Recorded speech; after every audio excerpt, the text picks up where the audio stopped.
আসসালামু আলাইকুম।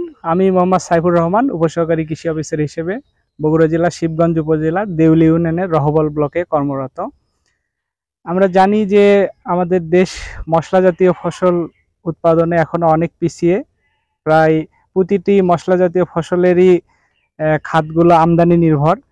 তো আমরা এই মশলা জাতীয় ফসলের আমদানি নির্ভরতা কমাতে বিভিন্ন প্রকার মশলা জাতীয় ফসল চাষে কৃষকদের উদ্বুদ্ধ করে আসছি এবং নতুন নতুন জাত ও প্রযুক্তি সম্প্রসারণ নিয়ে কাজ করে আসছি।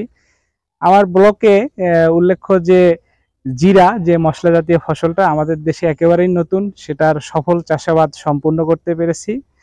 এবং বিভিন্ন যে নতুন নতুন প্রযুক্তি, এর মাঝে অন্যতম একটি প্রযুক্তি হচ্ছে বস্তায় আদা চাষ।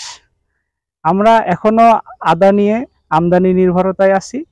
আমাদের বসতবাড়ির আশেপাশে যে পতিত ছায়াযুক্ত জায়গাগুলো আছে, সেখানে যদি আমরা বস্তায় আদা চাষ প্রযুক্তিটা সম্প্রসারণ করতে পারি, তাহলে আমাদের এই আমদানি নির্ভরতা অনেকটাই কেটে যাবে। সেই লক্ষ্যে বস্তায় আদা চাষ প্রযুক্তি সম্প্রসারণ নিয়ে আমার ব্লকে নিরলসভাবে কাজ করে যাচ্ছি।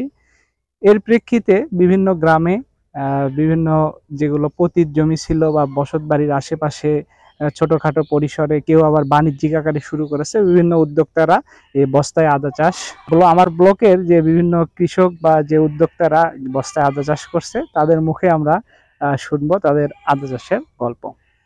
আমি মোহাম্মদ রিজ্জাকুল বাড়ি, তালিকপুর, পোস্ট অফিস রহবল, ইউনিয়ন দেউলি, থানা শিবগঞ্জ। আমার এ জায়গাটা পতিত ছিল। আমি উপ সহকারী কৃষি অফিসারের পরামর্শ নিয়ে আমি এখানে বস্তায় আদা চাষ করতেছি, প্রায় 4000 বস্তা। আমি আরো বড় পরিসরে আদা চাষ করার জন্য স্বপ্ন দেখতেছি। আসসালামু আলাইকুম। আমি মোহাম্মদ সাইফুল ইসলাম। আমি দেউলি ইউনিয়নের রহবল ব্লকের কৃষ্ণপুর গ্রামের একজন কৃষক। আমি এখানে প্রায় 850 বস্তায় আদা চাষ করেছি। আমার নাম মোহাম্মদ রানী মিয়া, মধুপুর মুন্সিপাড়া গ্রাম, শিবগঞ্জ, দেউলি শিবগঞ্জ বগুড়া। তা আমার এই আদা আমি আমার উপসহকারী কৃষি কর্মকর্তা তার পরামর্শে আমি আদাটা লাগাইছি। তো আমি আরো বেশি লাগাতাম, তবে প্রথম অবস্থা তো এই জন্য একটু আমার আদা 450 বস্তার মতো লাগাছি। তবে আমি ভালো ফল পেলে ভবিষ্যতে অনেক বেশি লাগানোর চিন্তা ভাবনা আছে। আসসালামু আলাইকুম। আমি মোহাম্মদ মুসামিয়া, গ্রাম মধুপুর। আমি এই প্রথম বস্তায় আদা লাগাইছি 1000 বস্তা। সামনে বছর ইনশাল্লাহ 12,000 বস্তা আদা গাড়ার ইচ্ছা আছে। ইনশাল্লাহ মোটামুটি ভালো সফলতা পাচ্ছি। আমার নাম মোহাম্মদ আনোয়ার হোসেন। আমাদের গ্রামে কিছুদিন আগে এই যে জিরা চাষের একটা মাঠ দিবস হয়েছিল, সেই মাঠ দিবস থেকে আমি এই কথা জানতে পারি। তখন ওনারা উদ্যোগ নিয়েছিলেন প্রত্যেকটা বাড়ি বাড়ি যেন কম করে হলেও 5-10 বস্তা যেন আদা চাষ করা হয়।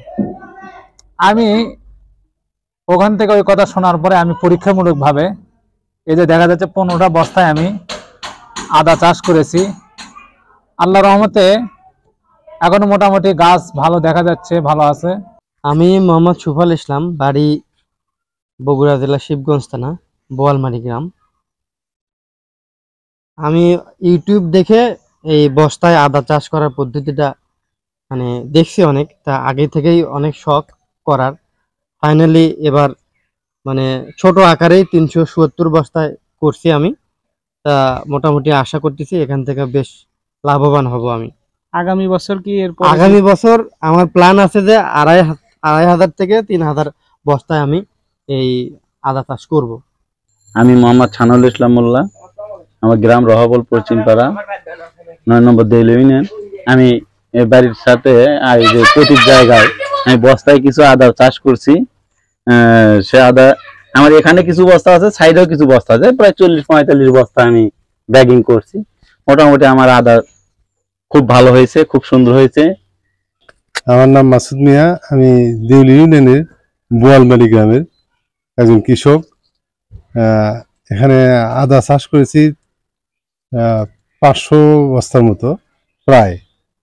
এছাড়াও আমার কর্মরত ব্লকে আরো বিভিন্ন জায়গায় 10 বস্তা, 15 বস্তা, 20 বস্তা এরকম করে ক্ষুদ্র পরিসরে অনেক কৃষকরা তারা বসতবাড়ির আশেপাশে এই বস্তায় আদা চাষ করেছে। আমি আশা রাখছি যে পরবর্তী বছরে এর ধারাবাহিকতা বজায় থাকবে এবং এই প্রযুক্তিটা আরো বেশি সম্প্রসারণযোগ্য হবে।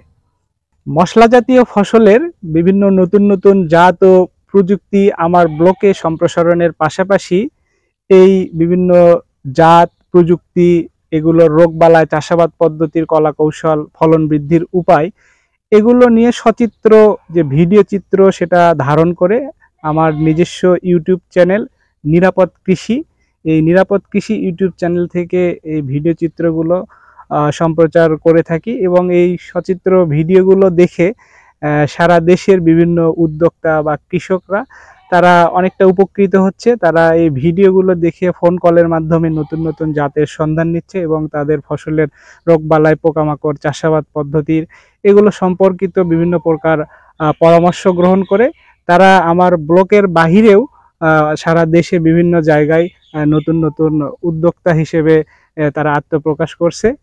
তো আমি আশা করি যে এই ধারাবাহিকতা যদি বজায় রাখতে পারি তাহলে আমার ব্লক তথা সারা দেশের কৃষক বা উদ্যোক্তাদের এই যে মশলা জাতীয় যে ফসল আছে এগুলোর আমদানি নির্ভরতা কমানোর পিছনে অল্প কিছু হলেও অবদান রাখতে পারবো ইনশাল্লাহ।